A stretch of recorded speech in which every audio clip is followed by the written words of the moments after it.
What's going on, y'all? So listen.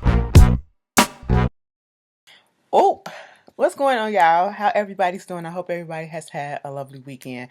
But we are back again for another episode review. Oh, I gotta cut this.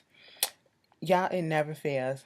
This it usually curls up each and every time, and no matter how many times we cut it, it comes right back the same way.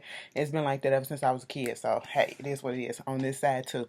But anyways, my little curls. But anyway, so this is what the Real Housewives of Atlanta, season 12, episode 8. Head over heels. We are. I would say we almost halfway done with the season. I did not realize that it was already 8 episodes in. Okay, the time kind of going fast, okay? But anyway, so the episode starts off, we got this guy speaking French or whatever, and I said, voulez-vous coucher avec moi ce soir? Oui, oui, poo poo, papa. And I said, oh, what's going on here? And then they got this, like, how they do back in the 1920s or whatever, the old films, the 1800s or whatever, when they had the writings up there and they, discussing everything that's happening in the scene or whatever. And talking about, there was this girl that wanted to get married, but she didn't want to be called thirsty. And then there's this guy that likes it and he's okay with it and all this stuff and woo, woo, woo. Then it goes to Wednesday, okay? And we see it come into color frame and we see Mike Hill is in town. I don't know if he's in town, or if he's in LA, but either way, Noelle was with him and his daughters, okay? And I was like, his daughter, they all look beautiful. Mike and the girls, they all look beautiful together. I said, that is really nice. That is a beautiful looking family together. They're at the ring shop, and this is actually a place where he's been coming to for a minute. He's already got the rings together. We saw this one scene where he was sitting down with Cynthia's family, her mother included, her sisters and everything, and Noelle, and was just talking about how, it's going to come a time before, when I actually do want to propose to Cynthia. It's going to come soon. Don't know when, but it's going to come soon. And I just want to get you guys blessing. And of course, they gave him the blessing. And it was a really nice thing to see, him with the daughters. And he said, my daughters, my 3 daughters. I was like, usually I'd be like, hold up. But for some reason, I feel comfortable with him saying this. Like, it's so fucking cute. But anyway, he doing all of that. And they getting the rings together. And, each girl is just going down the line saying what they like about the situation, the fact that they like Cynthia, the fact that they like that, Mike Hill is a good man for her. This is the best girlfriend that you had, and y'all look happy together. This is the type of marriage I would want. I wouldn't want to get married if it wasn't like this, and the love, and, she just excited and everything. And the fact that, everyone gets along, that is a plus for me. Okay, that is a definite plus for me. So that was cute. And then they went over to Portia. I guess it's like Dennis' birthday or something. I don't know what it was. He had a cake or whatever. Little PJ was there. PJ just be looking over it the whole time. She just be like, why am I here? Could you please give me my milk so I can just go chill out? Y'all can do all that talking and shit. That ain't got nothing to do with me. I'm good. My pamper changed, my food right there. Give it to me. Okay, that's all that I need. Give it to me. Like, come on. And he was over there and they're discussing a whole bunch of stuff. Where they're at in their relationship at this point. The producers asking, so it looks like you and what's his name, Dennis, all together or whatever, y'all together back together like this, all the way in. Okay, have you let him get in the cookie jar? She said, oh no, girl, the cookie jar is closed. It's no longer ajar. I said, girl, I'm surprised you knew that. All right, Portia, you coming up just a little bit, We gotta give a little credit, just a little credit, because it's Portia. Anybody else, we would have been like, okay, we get that, but it's Portia. We gotta, woohoo. That is sad. Dad, remember, she thought it was 265 days in a year. Girl in underground well, she would never leave that shit down. But anyway, we don't have to bring up them horrid memories. But I said, so y'all not fucking now, but you did say at one point he did come back over to the house and fucked early in the season. You know what I'm saying? But I guess since they've been going to therapy and trying to work things out, Dennis trying to be full on and, trying to get back into the relationship, and he talking about some upgrading the ring. She talking about something she don't even know what the ring, remember what the ring looked like. You sending pictures of whatever, videos of the proposal. She said, I don't know why you send me that shit. He said you probably deleted it. She probably did. 9 out of 10, she probably got that shit saved, okay? But anyway, they just working on where they at. She's about to get ready to go to this trip, to Toronto for Carnival. And at this point, we already know what's about to happen with Dennis and Portia. They're working their way back, and we're just looking at the process of them getting back to where they're at now. Moving on from that, it is now Thursday. Cynthia is at this little shop or whatever that's over there by her little winery that she's about to open up. And she's waiting for Marlo. She gets on FaceTime with Eva. Eva is supposed to be coming down there, whatever, to see Mike because Mike Hill is in town. Cynthia all did up because her man home and all that stuff, whatever. Ain't no braids or nothing in there. She got her hair did. She got her face beat, all that, And she's waiting to meet up with Marlo, okay, to talk about Snakegate. That's what she call it. Marlo do show up. Marlo was like, oh my God, I ain't never been to this place or whatever, this little area. She was like, yeah, this where my little winery stuff gonna be at and all this stuff. And she was like, you really want to eat outside? I said, Marlo, what's the problem? She said, I don't want to get hot or whatever, sweat and all that stuff. But anyway, they get through that and, they get into talking about how, her event was cool up until Kenya came through and she was like, you know what? I don't know what type of relationship you got with Kenya. You probably got a different. She was like, I got a different relationship with Kenya. You just like you get Nene together, behind closed doors. I get Kenya together behind closed door. I said, can you really imagine, like, the way this girl, and even Marlo had to point that out about the way that Cynthia got called out. Kenya called Cynthia out in her own home. Like, she talked down to her in her own home.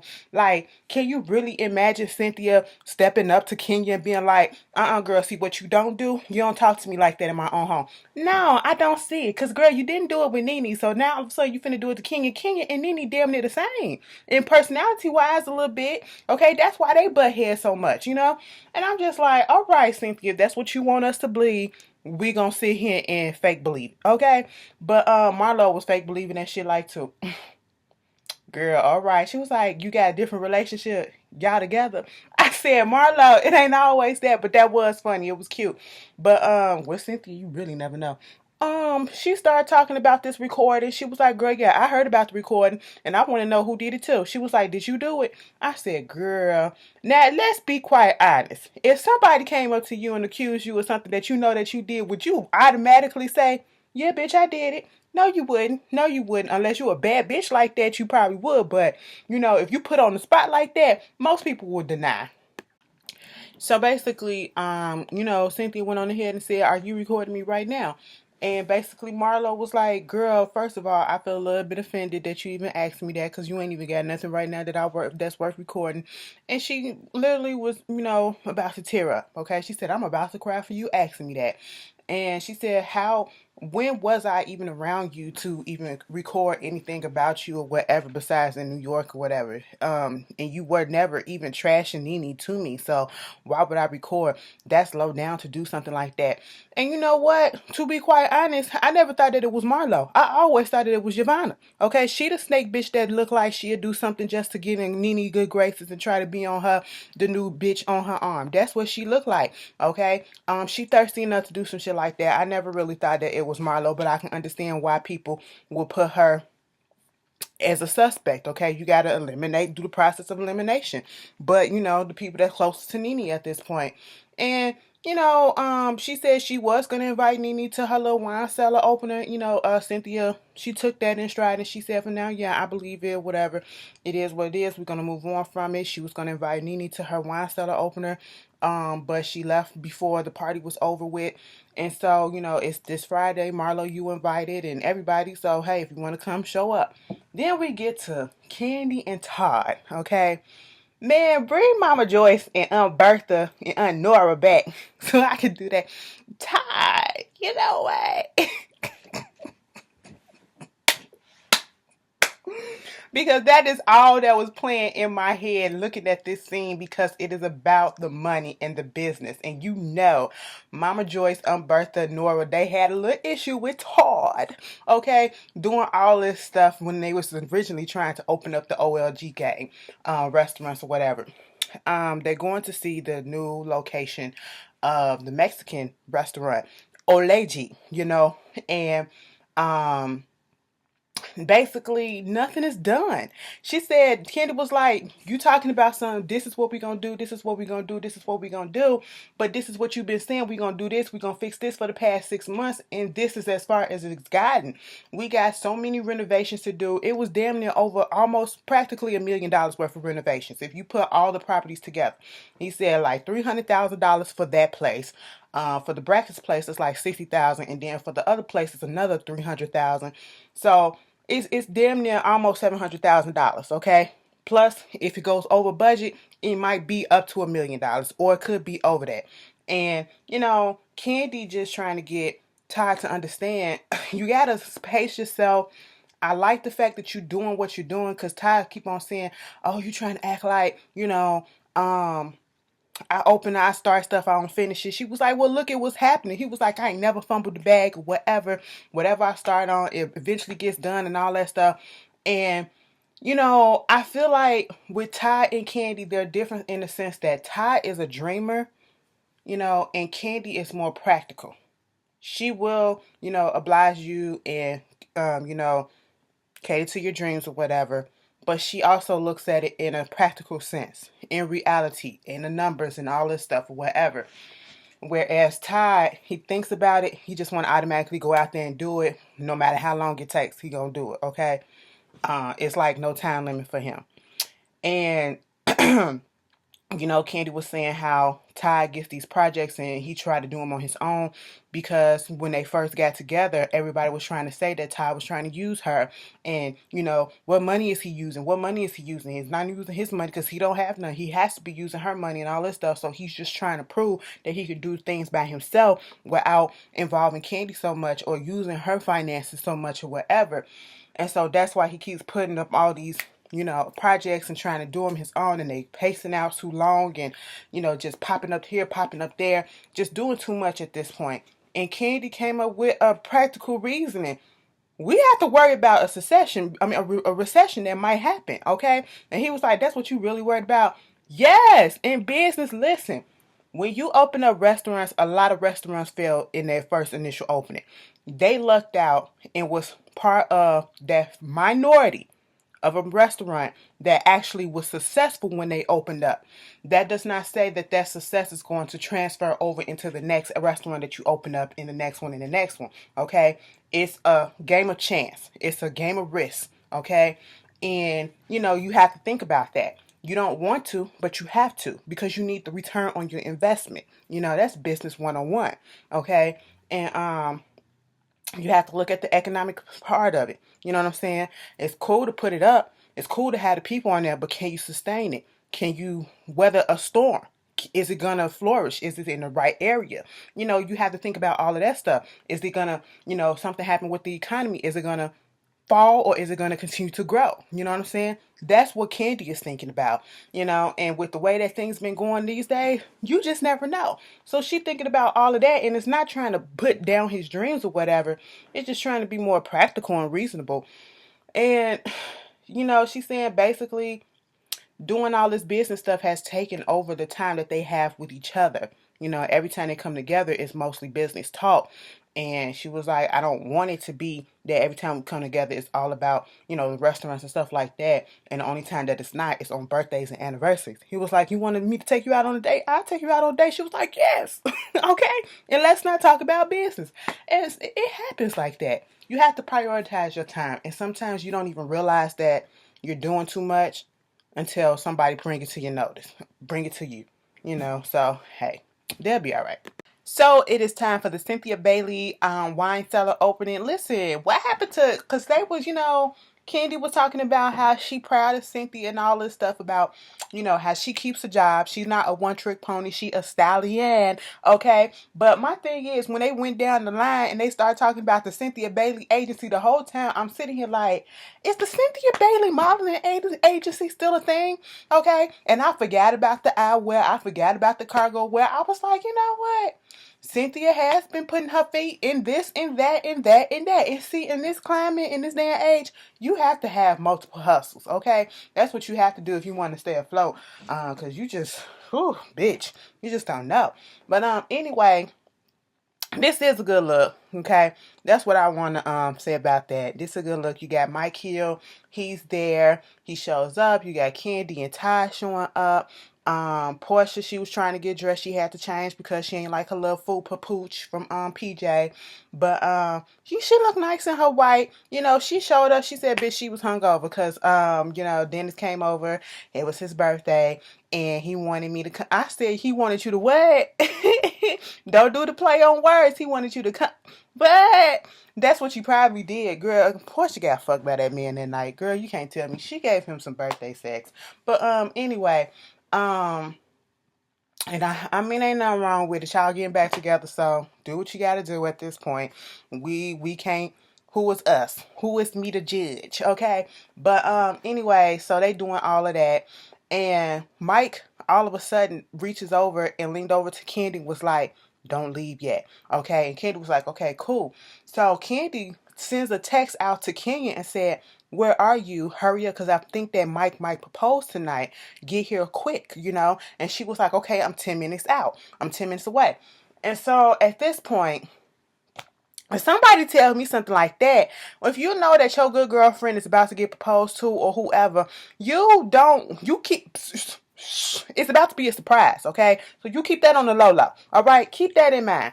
So you got everybody showing up. Marlo shows up. She gets little cheese and meat platter that she brings in, and then she brings a card, and it's supposed to be from Nene. Now, at first, when I first heard the letter, not the whole thing, I said, did Nene really write this, or did Marlo or somebody else write it for her and put Nene's name on it? But then when they finished reading the whole thing, I was like, okay, yeah, I wouldn't put it past Nene to write this or whatever, because like they did say, it wasn't an apology, and honestly, I wouldn't accept it. Not saying that I wouldn't accept it. I would want an apology face to face. That's the type of person I am. But I feel as though this was the right step in the right direction for Nene. It's all up Nene's ladder. She can't bring herself to come on up here. But I guess this is step one. This baby steps, okay? It is what it is. It was touching for the most part. Cynthia was here for it. She had teared up a little bit. But no lie, if I was in the situation and knew everything that was going on and had an issue with Nene, I would have said the same damn thing that Portia said. Look at y'all over here crying and tearing up over some damn letters and cheese platters. Get out of here with that shit. I said, you know what? I was thinking it, but it was a cute moment because Cynthia, she felt the genuineness, or she thought it was genuine or whatever, in their history. So it is what it is. I really felt like it would have been a little bit better had she popped up and, gave it to her in person. But like I said, baby steps at this point. Moving on from that, what else went on? So Kenya actually do show up. Kenya shows up. That was a badass little pantsuit that Kenya had on. I like the color, the hang of it, everything. I was like, okay, cute. So, she's saying hello to everybody. It's all to the good. Then they get over there and it's Candy, Kenya, and Cynthia, and she reading the note, the little letter, the card that Nene sent. And, she was like, let me read it in your Nene voice. See, this is part one. The first step, offense with me and Kenya. At this point, we get that you don't fuck with Nene at this point, okay? We get that Cynthia is your friend. But Cynthia and Nene had a history longer before you came into the picture. So if Cynthia wants to feel moved by this, let her feel moved by this, okay? It is not your doing to come in and throw a little shade and try to talk in her voice and try to fuck up the moment or whatever because of whatever it is that you feeling. I don't know. I ain't gonna call it jealousy, envy, or whatever. It's not cute at this moment. They're like Cynthia said, it's a time to throw shade and it's a time not. This not the time, okay? Let's just revel in the joy of things and the fact that everything seems to be going well at this point and there is no drama. Don't bring none, okay? And I don't think King was trying to be malicious, but girl, time and the place, okay? Read the room before you do some stuff like that. Then Yvonne comes over, and here goes Yvonne. Oh my God, so you got Nini's card? Yes, I told her that, this would be a nice gesture, yeah, you should do this. And I'm just sitting here like, Yvonne, you're not making yourself likable. Now, see, when you first came on the show, we kiki with you because you was hilarious because you was drunk as shit. Because I'm that bitch from Clark, Atlanta. Because I was that bitch. You know what I'm saying? You're not acting like that bitch. You're acting like a little puppet to the puppet master Nene right about now. Okay? You're over here, relaying her messages and saying, yeah, I told her to do this. And you're clearly trying to get on her good side and get underneath her. And you're making your position very clear as to what you're trying to do. Okay? And this is why most of us think that you are the one that's Snakegate. Okay? You're the one that recorded all this stuff. You are not coming off genuine at all. Okay? You coming off fake and phony as shit. And I'm not really here for it at this point. And then here comes Kenya. Offense number 2 and the main one. She gonna tell Cynthia, it's almost like, I think she kind of made it seem like she had something to say. Like she had this big important announcement to say. And Candy was like, what is it? What is it? Next thing you know, she was like, I think Mike might propose to you tonight. I really do. She was like, girl, what? No, because his whole family be here. My mama will be here. You really think so? My mama be here, but my mama ain't here. Mind you, Mama Cynthia walked through the door. Okay? Her mama walked through the door. Mel is there. Everybody is there. And at this point, Candy looking like, you know what? Come on, bitch. Come on, bitch. She pulled Kenya to the side. Why would you do some shit like that? That is what, Kenya, we 100% like you, but you be putting your foot in your own mouth sometimes, okay? Why did you think that was an okay thing to do? All right, you take the surprise out of it sometimes, and you don't tell somebody, I think he might propose, I think he might do this. Let it happen genuinely and naturally. Don't put her on alert or whatever. She's supposed to be shocked, like 100% shocked. And then you wouldn't want nobody doing that to you. Candy had to pull her to the side and say, bitch, why the fuck you do that? Okay? And then no, girl, it ain't nothing to laugh at. What? Oh my God, what? I just said, yes, bitch, you fucked it up a little bit. Okay, not 100%, but you could have. You could have ruined the surprise. Like, come on, Cynthia, what the girl name is? I keep on getting these people. Kenya, don't do no shit like that. That wasn't right. Candy was so pissed off at Kenya that she had to step outside with Todd. Todd was confused as to why Kenya would say that. She was like, he said, are they into it or something? No. So they trying to figure it out. She go over there with the rest of the girls, meet up with them. Marlo sitting there telling Shamia about the whole thing with Portia and Dennis. Like, girl, let that shit go. Okay. They gonna work on it. Cynthia mother pops up on her. We got Mike coming in with the girls. Okay, they get the ring and everything, and he nervous. And I love looking at shit like, listen, I be like a little stone cold hearted a little bit. But sometimes some of these little moments be catching me off guard. I be sitting here like, shit like that. I have my moments where I soften up just a little bit, get into there, you know what I'm saying? So it was cute. And then, Cynthia get up there, she's saying her little speech, and then there was like, anybody else got something to say? Eva comes through and she was like, Kenya, you want something to say? She was like, no. See, me and Aunt Eva, we got this little silent agreement that, don't come for me unless I send for you, baby girl. I said, Kenya, shut up. Shut up. Just shut up.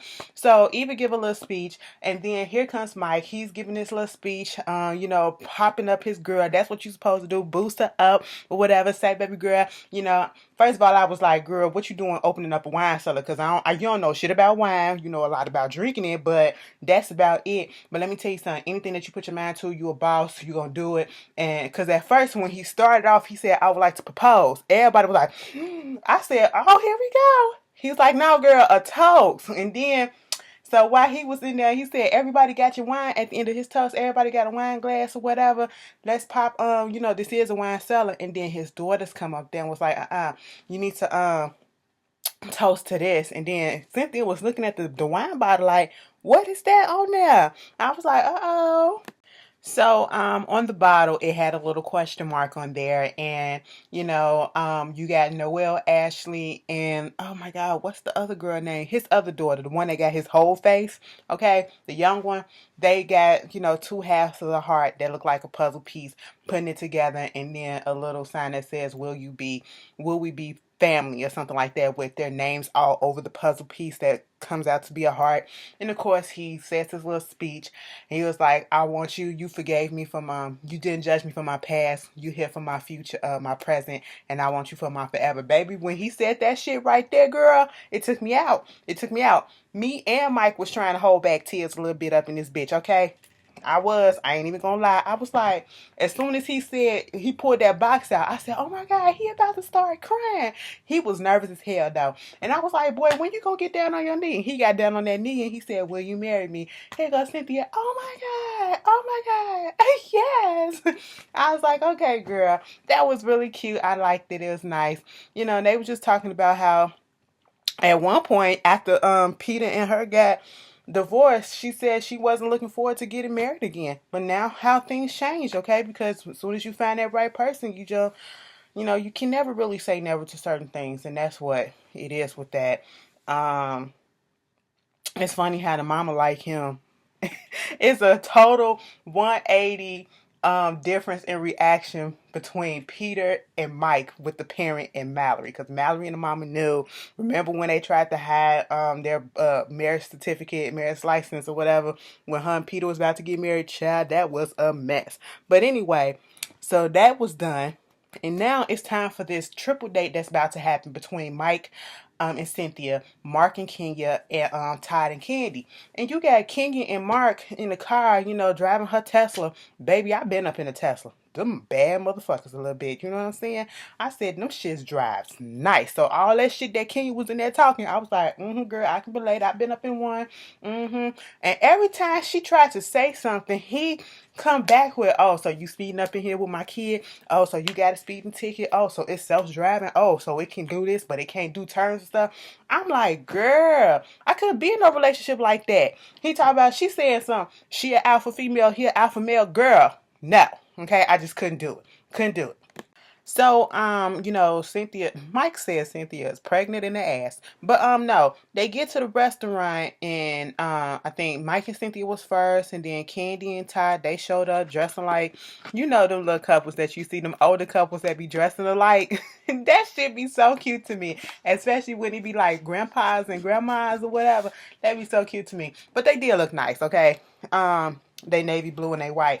But then Kenya and them show up. But before Kenya showed up, they was talking about the whole proposal and how Kenya damn near ruined this shit or whatever. I'm not gonna say she ruined it, but she could have.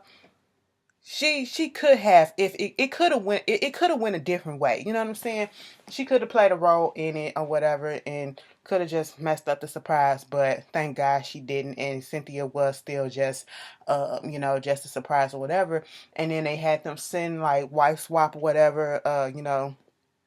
The wives and the husband wasn't sitting in front of each other, and so they started talking about certain stuff, and how they feel, was the exes talking to them and all this shit or whatever. Moving on from that, the part that I remember we want to get to is this whole thing with how they got proposed to. Okay, and Kenya and Mark was like, well, I did it a little bit different. She popped up in New York one night. I was asleep, whatever, and I come up and I'm like, what you doing here? And so I run back to the bedroom to go get the ring, and I said, let's make it official. Okay, so we official now. And they was all like, I mean, well, that's different. That's cool or whatever. That is whack. That is whack. That's up there on the level when Scrappy told Erica, so you gonna marry your nigga or not? Listen, if you have BET Plus, okay, go back and look at Love and Hip Hop Atlanta. The first season is on there. Baby, that shit, I forgot how hilarious that shit was. But girl, he said, you gonna marry a nigga or not? I said, you could have said something like that, Mark. Okay, you New York and everything, you know what I'm saying? And it was like, you ain't even get down on bended knee and all this stuff. He was non-traditional than the motherfucker. But he said, you know what? I was more romantic at the actual wedding. And she was like, I mean, yeah, it was like the happiest day in my life. But let me scratch that. It was actually the second happiest, because winning Miss America was the happiest.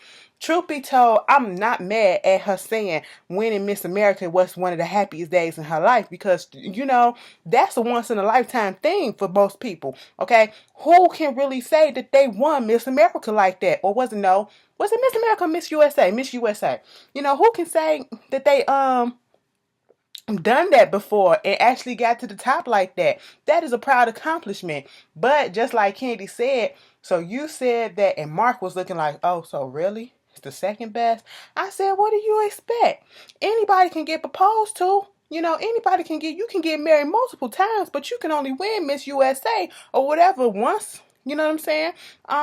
So that's what that was for her. I understand her making that one of the proudest moments of her life, but I would have thought, like Candy said, actually having her baby, since that was something that she actually wanted, that could interchange. Like having the baby could be number one, and then having Miss USA title could be number two. But hey, it is different for everybody else. And Candy thought it was weird. Next thing you know, they started talking about premarital counseling and how they needed to go. Well, Cynthia and Mike might go. Todd and Candy, I think they probably did some. And then they started talking about the fucking prenup, girl. How prenup talk almost broke Cynthia, not Todd and Candy. We remember that whole saga, okay? And then Kenya and Mike going back and forth about the prenup. Did the talk ever happen? No, it ain't never happened. If we would have got a prenup or you would have brought that shit up, basically we would have been done. I said, wow, okay. Mark is just, I don't know. I don't know if it's him or if it's Kenya, if he's reacting to Kenya or if that's just really how he is. I don't know. So, they started talking more so about the prenup, and he said if my woman, whatever, asked me for a prenup, then that's it, okay? And then they said, so what if something goes wrong and y'all get into divorce talks or whatever, and she want to take everything? He said, well, shit, she can have it. I built it all from scratch before, and I can do it again. The men were trying to shut him up or whatever. It's a disconnect, okay? And every time she would like, well, we talked about this, or he'll say, we talked about this. Ken be like, no. She'd be like, we talked about this. He'd be like, no, we didn't. So it's like, what did y'all talk about? It's key points and main issues in this relationship, in all relationships, that you should talk about. And we clearly see that they have not come to a concise, compromise or, conclusion or whatever about it. And they haven't really spoke to one another about this stuff. It's for them to be having these many issues and saying, well, no, we didn't really talk about this. No, you said this. No, I did say this. You said this and all this stuff. And it's like, y'all doing this in front of everybody. And then when it got to him talking about Kenya is the type of person, she's like this flashy person. I'm not this flashy person. She wanted to buy a Bentley or whatever. And I'm like, you got to take care of home first and make sure the home is paid up. And I was with Kenya on this part, though. Kenya said, bitch, I've been a corporation since I was 17 years old, okay? I've been self-made since I was, young, all right? If you came along and you helped build upon the business, that's cool. We can work together like that. He was like, well, I did, because when Kenya Moorhead was fucked up, I came in. It was a little bit messy. I came in to help. She was like, this motherfucker playing dirt. But then at this point, when she said, why wouldn't I want to buy the Bentley? My house is paid up. My house is paid for, okay? I don't have no payments on that shit. So therefore, it's my money, all right? And if I want to buy the Bentley and everything else is in order, I can buy that Bentley. And I was like, I 100% agree. And the way that they're talking, it's clear that they don't have joint bank accounts. It's very much clear that they don't. And at this point, I would like to keep it that way because this is going nowhere fast, all right? It's just messy. It's just real messy. And then the messiest part about it was when it got to the part when he was talking about Nene's situation. Well, you don't like Nene, but when I first met her, or every time I met her, she gave me the ultimate respect. She said, this is my husband, how you doing, or whatever. And Ken was like, that's all cool and all, but what about when she called your daughter a buffalo? Basically said, what are you giving birth to, a buffalo, talking about your unborn child? You were offended by that. He said, okay, and if I was, I'm still not finna be hating on the chick just because you got issues with her, whatever. She's always been nice to me, and I'm just how it's gonna be. And I'm with Candy and everybody else like, no, no.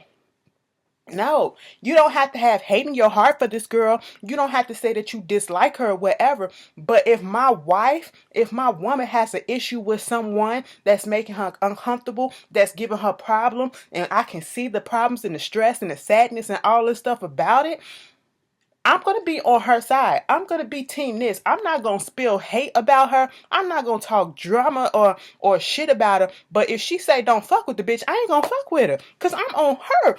Like they said, if you are a team, whatever happens to your partner affects you. And they on two different teams at this point. I was sitting here like, wow, Mark, wow, way to have your girls back. Even when Mike said, we ain't, they've been through their stuff. I don't dislike Nene. Nene has always been nice to me. But whatever affects her, when she's sad, when she's down, that affects me. So if they not rocking, I'm not rocking with her like that. I ain't got nothing against her. But I'm team Cynthia. Okay? That's how it's supposed to be. Baby, And then I think they threw that part in there because if you read the blogs, this is where a lot of the friction between Kenya, this setting up for what happens in Toronto between Kenya and Nene when they get into it, saying that Nene was reaching out to Mark and they still talking and all this stuff and shit was flying. Girl, it was a mess, okay? But this review is a little bit long because the episode was longer than it usually is. It was an hour and 15 minutes tonight. So I had to give y'all everything. Y'all tell me how y'all feel. What you feel about Kenya's situation with the buying the car and her stuff, the money? Do you feel like they got joint bank accounts, or do you feel like they shit is separate? Because the way that they talking, it sounds like everything is separate. Just give me your opinion. Truth be told, we could have did the whole video. I could have just said Cynthia and Mike, they got engaged. That's cool. Candy and Todd, they building some shit. That's it. And Mark and Kenya, they going through some shit. We could have made the whole video about Mark and Kenya, to be quite honest. How do you feel about their situation? Put your comments down in the bottom, especially my married couples, okay? Or those who are engaged or soon to be. Y'all tell me how y'all feel, and I'll see y'all later. Peace.